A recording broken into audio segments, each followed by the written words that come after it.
যিনি বর্তমান প্রধান উপদেষ্টা আছেন, এই মিডিয়ার মাধ্যমে তাকে জানিয়ে দিতে চাই, আপনি কোরআনের যে আইন আছে সেই আইন অনুযায়ী আপনি বিচারটা করেন। সেনাবাহিনীর প্রধান যিনি আছেন, বিমান বাহিনীর প্রধান যিনি আছেন, বাংলাদেশে যতগুলো সামরিক বাহিনীগুলো রয়েছে, প্রত্যেকটা সামরিক বাহিনীদেরকে আমি লক্ষ্য করে বলছি, আপনার মেয়ে যদি আজকে ধর্ষিতা হতো আপনি কি করতেন?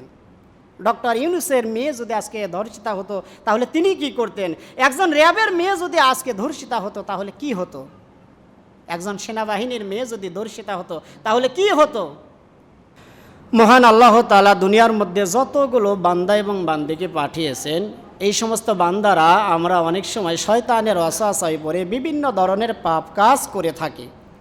চুরি করে, ডাকাতি করে, ছিনতাই করে, রাহাজানি করে, মানুষকে হত্যা করি। প্রত্যেকটা বিষয়ের জ্ঞান আল্লাহ তাআলা আমাদেরকে দিয়েছেন, কোনটা ভালো কোনটা খারাপ।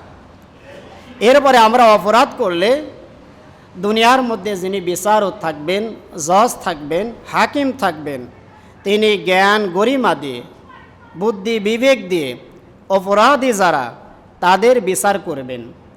এইটাকে ইসলামী শরীয়তের পরিভাষায় বলা হয় তাজিরত, অর্থাৎ বিচারক ইচ্ছা মতো নিজের জ্ঞান গর্ব দিয়ে সঠিক একটা বিচার করবে। এইটাকে বলা হয় ইসলামী শরীয়তের পরিভাষায় তাজিরত। আর এমন কিছু অপরাধ আছে যেই অপরাধগুলো যদি আমরা করি তাহলে বিচারক ইচ্ছা করলেও নিজের জ্ঞান গর্ব দিয়ে, বুদ্ধি দিয়ে, বিবেক দিয়ে কোনো রায় লিখতে পারবে না। এইটাকে বলা হয় ইসলামী শরীয়তের পরিভাষায় হুদুদ। অর্থাৎ কোরআনে যেমন আইন আছে, হাদিসের মধ্যে যেমন আইন আছে, ইজমার মধ্যে যেমন আইন আছে, কিয়াসের মধ্যে যেমন আইন আছে, ঠিক তেমন আইন দিয়েই বিচারের রায়কে কার্যকর করতে হবে বা রায় দিতে হবে। তার মধ্যে অন্যতম একটি হলো জিনা। কোনো ব্যক্তি যদি জিনা করে, আল্লাহ তাআলা কোরআনুল কারীমের মধ্যে বলছেন, আয-যানিয়াতু ওয়াজ-যানি ফাজলিদু কুল্লা ওয়াহিদিম মিনহুমা মিআতা জালদা ওয়ালা তাখুযকুম বিহিমা রাফাতুম ফি দীনিল্লাহি ইন কুনতুম তুমিনুনা বিল্লাহি ওয়াল ইয়াউমিল আখির ওয়ালা ইয়াশহাদ আযাবাহুমা তাইফাতুম মিনাল মুমিনিন। সূরা নূর আয়াত নাম্বার 2। এখানে আল্লাহ তাআলা বলছেন, দুনিয়ার মধ্যে কোনো মানুষ যখন জিনা করবে তাহলে তাকে কি করো, 100টা বেতের বাড়ি দাও অথবা চাবুকের বাড়ি দাও। এইটা হলো কোরআনের নিয়ম। আর কোনো বিচারক যখন এই আদেশটা পালন করবে, এই দায়িত্বটা পালন করবে, যারা অপরাধ করেছে, জিনা করেছে, ব্যভিচার করেছে, তাদের আঘাত করতে গিয়ে তাদের দেখে তাদের অন্তরের মধ্যে দয়া মায়া আসা উচিত হবে না। একজন অপরাধ করেছে, একজন বিচারক তাকে মারবে, মারতে গিয়ে তার মনের মধ্যে কোনো রকম কোনো দয়া মায়া আসা যাবে না। এটা আল্লাহ তাআলার নির্দেশ, আদেশ করেছেন আল্লাহ তাআলা। সে অপরাধ করেছে, অপরাধের শাস্তি যেটা সেটা অবশ্যই তাকে দিতে হবে, সে যদি আল্লাহর প্রতি এবং আখিরাতের প্রতি বিশ্বাস স্থাপন করে থাকে। তাহলে দুনিয়ার মধ্যে যখন কোনো ব্যক্তি ব্যভিচার করবে, জিনা করবে, তাহলে ওই ব্যক্তিকে অবশ্যই অবিবাহিত হলে তাকে 100টা বেতের বাড়ি দিতে হবে। আর এই বেতের বাড়ি দিতে গিয়ে বিচারক যারা থাকবেন তাদের মনের মধ্যে ওই সমস্ত ব্যক্তিদের কোনো দয়া মায়া আসা উচিত হবে না। অর্থাৎ মারবেন, হয়তো দয়া আসবে, তারা কান্নাকাটি করবে, বিচারকের মনে একটু দয়া আসা যাবে না, একটু মায়া আসা যাবে না, যদি ওই ব্যক্তি আল্লাহর প্রতি এবং আখিরাতের প্রতি বিশ্বাস স্থাপন করে থাকে। এরপর আল্লাহ তাআলা বলছেন, ওয়াল ইয়াশহাদ আযাবাহুমা তাইফাতুম মিনাল মুমিনিন। আর যখন তাদেরকে এই সমস্ত শাস্তি প্রদান করা হবে, মুমিনদের মধ্য থেকে একটা দল সেইখানে উপস্থিত থাকা প্রয়োজন, এই কারণে যে যাতে করে বাদ বাকি মুসলমান যারা তারা ওই দৃশ্য দেখে একটা সুন্দর একটা দলকে আল্লাহ তাআলা বলেছেন, তোমরা তাকিয়ে তাকিয়ে দেখো একজন জিনাকার, একজন ব্যভিচারী ব্যক্তি, একজন দর্শনকারীর ব্যক্তির শাস্তিটা কেমন হতে পারে। অথচ আমাদের দেশের মধ্যে কোরআন দিয়ে, হাদিস দিয়ে এই বিচারগুলো হয় না। না হওয়ার কারণে আজকে আমাদের দেশের মধ্যে যে অবস্থা এতটাই খারাপ হয়ে গেছে, 7 বছর, 10 বছর, 12 বছরের ছোট্ট ছোট্ট মাসুম নিষ্পাপ যারা মেয়ে, তারাও আজকে রেহাই পাচ্ছে না।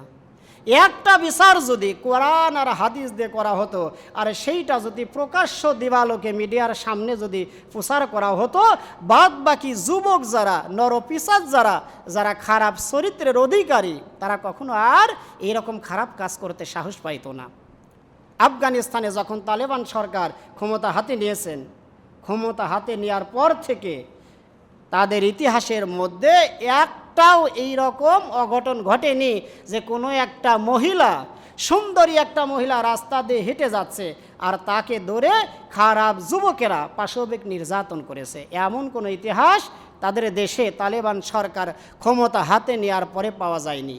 বিগত দিনে যেটা হয়েছে সেটা ভিন্ন কথা, কিন্তু তারা কোরআন এবং হাদিস দিয়ে তাদের দেশটাকে পরিচালনা করার কারণে একজন মা একা একা সে রাস্তা দিয়ে চলে যাচ্ছে, একজন বোন সে একেবারে একা একা চলে যাচ্ছে, মনের মধ্যে কোনো ভয় নাই, কোনো ডর নাই, কোনো চিন্তা নাই, কোনো চেতনা নাই। অথচ আমাদের দেশের মধ্যে একটা সুন্দরী মানুষ, একটা সুন্দরী মেয়ে, সে দিনের বেলায় যাইতে পারে না, রাতের বেলায় তো বাদই দিলাম, রাতের বেলা যাইতেই পারবে না, কিন্তু দিনের বেলায় যেইখানে মানুষজনের আগমন কম হয় সেইখান দিয়ে সে যাইতে পারে না। এর কারণ কি? ছোট্ট মেয়ে আছে, এর দোষ কী ছিল? 7 থেকে 8 বছর, সর্বোচ্চ 10 বছরই ধরলাম, তাকে যেই নির্যাতনটা করা হয়েছে, এই নির্যাতনের মিডিয়ার মাধ্যমে যতটুকু আমরা দেখতে পাইলাম, বলা হচ্ছে 180 দিনের মধ্যে বিচার কাজ সম্পন্ন করতে হবে। অথচ আমাদের মধ্যে এক শ্রেণীর মানুষ আছে, আমরা বলছি না, ইসলামী শরিয়াতের মধ্যে যেই বিধান আছে সেই বিধানটা দিয়েই বিচার কাজ করতে হবে, এইটা আমাদের দাবি। অবশ্যই এটা ভালো কাজ, কিন্তু তার মধ্যে আর একটা কথা আছে, আমরা মুসলমান, জাতে মাতাল তালে ঠিক। প্রত্যেকটা মুসলমান আমরা যারা রয়েছে, আমরা কোরআন মানি না, হাদিস মানি না, কোরআনের বিধিবিধান মেনে চলি না, কিন্তু যখন এইরকম একটা খারাপ কাজ সংগঠিত হয় তখন কোরআনের আইন আমরা চাই। একজন মা যখন সে বাজারে যাবে, মার্কেটে যাবে, কেনাকাটা করতে যাবে, তার উচিত হচ্ছে শালীন পোশাক পরে সে বাজার করবে, মার্কেট করবে, সে রাস্তা দিয়ে চলে যাবে। ইসলাম তাকে নিষেধ করে নাই। রাসূল সাল্লাল্লাহু আলাইহি ওয়াসাল্লামের জামানাতে মহিলারা বাজার করেছেন, কিন্তু ইতিহাসের মধ্যে এমনটা পাওয়া যায়নি কোনো সাহাবাই কিরামগণ ওই মহিলার উপর অত্যাচার করেছে, একটা ইতিহাসও পাওয়া যাবে না। কারণ সঠিক পর্দা মেনে আপনি বাজারে যাবেন, আপনি হাটে যাবেন, আপনি অফিস করবেন, আপনি আদালত করবেন, আপনি পুলিশে চাকরি করবেন, সেনাবাহিনীতে চাকরি করবেন, ইসলাম এই বিধান আপনাকে দিয়েছে, এইটুক স্বাধীনতা আপনাকে দিয়েছে। কিন্তু আমাদের দেশের মধ্যে আমরা কি করি? আমি ইমাম, আমার মেয়ে এমন খারাপ পোশাকে চলাফেরা করে, দেখলে অন্য মানুষেরা সেইটা নিয়ে আলোচনা করে। আমি একজন মুয়াজ্জিন, আমার মেয়ে পর্দায় করে চলে না, বেপরদায় চলাফেরা করে। হাতের 5টা আঙ্গুল যেমন সমান নয়, প্রত্যেকটা মানুষ সমান নয়। বিয়ে বাড়ির অনুষ্ঠানে গেলে দেখা যায় মানুষের কত রকম সাজগোজ। 5 ওয়াক্ত নামাজ পড়ে, নামাজ পড়তে পড়তে মাথার উপরে কালো দাগ পড়ে যায়, অথচ ওই লোকটা তার মেয়ে অথবা নাতনিকে নিয়ে বিয়ে বাড়িতে খাইতে যায়। এমন কিছু পোশাক পরে তাকে নিয়ে যাওয়া হয়, যেই পোশাক দেখে একটা যুবক খারাপ পথে চলে যায়। তাহলে এই দোষটা শুধু যুবকের নয়, এই দোষটা যেই মুরব্বি নিয়ে গেছে, মাথা তার দাগ পড়ে গেল নামাজ পড়তে পড়তে, অথচ নামাজ পড়া যেমন ফরজ, ঠিক তদ্রুপভাবে পর্দা পালন করাও তার ফরজ। নামাজকে সে আদায় করলো, ফরজটা আদায় করলো। একটা বিয়ে বাড়ি যখন গেল, তার নাতনিকে নিয়ে যাচ্ছে এমন একটা পোশাকে, তাহলে নাতনির যতটুকু গুনাহ হবে তার অর্ধেক গুনাহ তার গার্জিয়ানের হবে। এজন্য আমরা কি করে আরেকটা বিষয়ে একটা কাজ করি, সারা বছর পর্দা পালন করুক বা না করুক, যখন কবরের মধ্যে তাকে নামানো হয় চারদিকে চাদর ধরা হয়, কেউ যেন না দেখে।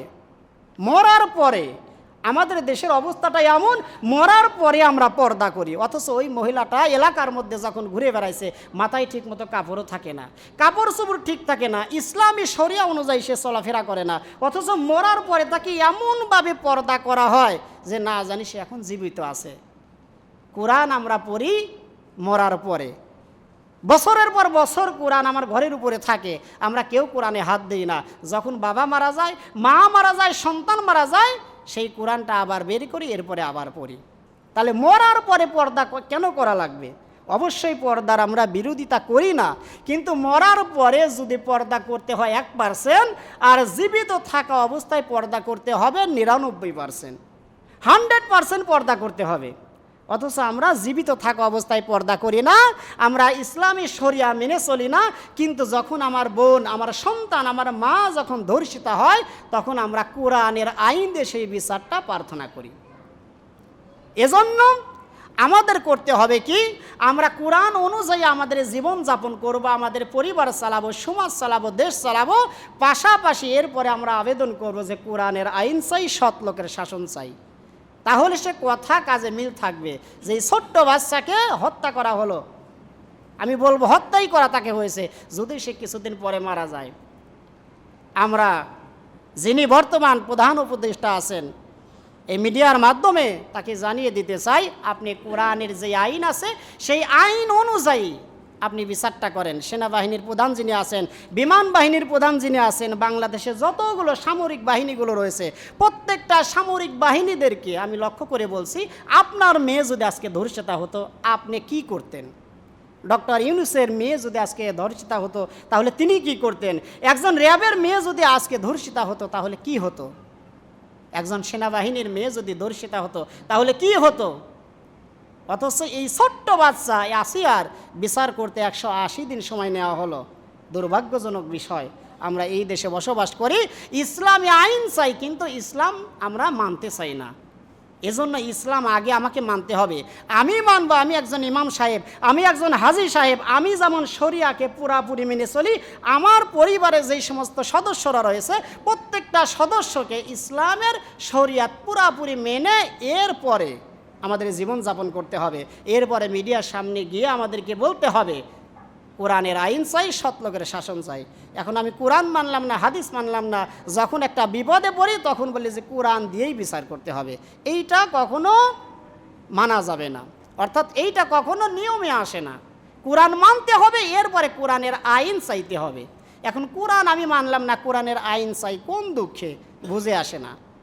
এজন্য আল্লাহ রাসূলের জামানাতে বিগত দিনেও যেহেতু কথাটা বলেছি, মুসলিম শরীফের হাদিস খণ্ড নম্বর 2 পৃষ্ঠা নাম্বার 65, হযরত ইবনে আব্বাস রাদিয়াল্লাহু তাআলা আনহু তিনি বলছেন, ওয়ালা উমর ইবনুল খাত্তাব রাদিয়াল্লাহু তাআলা আনহু ওয়া হুয়া জালিসুন আলা মিম্বারি রাসূলিল্লাহি সাল্লাল্লাহু আলাইহি ওয়াসাল্লাম, ইন্নাল্লাহা বা'আসা মুহাম্মাদান সাল্লাল্লাহু আলাইহি ওয়াসাল্লাম বিল হাক্কি ওয়া আনজালা আলাইহিল কিতাব ফাকানা মিম্মা আনজালাল্লাহু আলাইহি আয়াতার রাজম ফাকরানাহা ওয়া ওয়া'আইনাহা ওয়া আকালনাহা ফারাজামা রাসূলুল্লাহি সাল্লাল্লাহু আলাইহি ওয়াসাল্লাম ওয়া রাজামনা বা'দাহু ফাআখশা ইন তাওলা বিন নাসি জামান আইয়াকুলা কাইলুন মা নাজিদুর রাজমি ফি কিতাবিল্লাহি তাআলা ফায়াদিল্লু বিতারকিহি ফারিদাতান আনজালাহাল্লাহ ওয়া আন্না রাজমা ফি কিতাবিল্লাহি হাক্কুন আলা মান জানা মিনার রিজালি ওয়ান নিসাই ইযা কামাতিল বায়্যিনাতু ওয়া কানাল হাবলা বিল ইতিরাফ।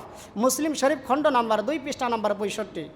এই হাদিসের মধ্যে হযরত ইবনে আব্বাস রাদিয়াল্লাহু তাআলা আনহু তিনি বলেন, আল্লাহর নবী যখন দুনিয়ার বুক থেকে চলে গেলেন, ওমর রাদিয়াল্লাহু তাআলা আনহু রাসূল যেই মিম্বারে বসে খুতবা দিতেন সেইখানে বসলেন। বসার পরে তিনি বলছেন, ওই আল্লাহর নামের শপথ করে বলছি, ওই আল্লাহর নামের কসম করে বলছি, আল্লাহর রাসূলের উপর কিতাব আল্লাহ তাআলা নাজিল করেছেন সেটা সত্য। আর সেই কিতাবের মধ্যে যতগুলো বিধিবিধান ছিল তার মধ্যে অন্যতম একটি বিধিবিধান হলো রজমের বিধান। অর্থাৎ কোনো বিবাহিত পুরুষ অথবা নারী যদি ব্যভিচারে লিপ্ত হয়, জিনায় লিপ্ত হয়, ধর্ষণে লিপ্ত হয়, তাকে মাজা পর্যন্ত আগে গাড়তে হবে, এর পাশে চতুর্দিক থেকে পাথর মেরে তাকে হত্যা করতে হবে। এই বিধানটা আমরা পড়েছি, বুঝেছি এবং হৃদয়ের মধ্যে গেঁথে রেখেছি। কিন্তু আমি ওমর, আমার ভয় হয় সময়ের চাকা ঘুরতে ঘুরতে মানুষেরা বলবে রজমের বিধান কোরআনের মধ্যে নাই।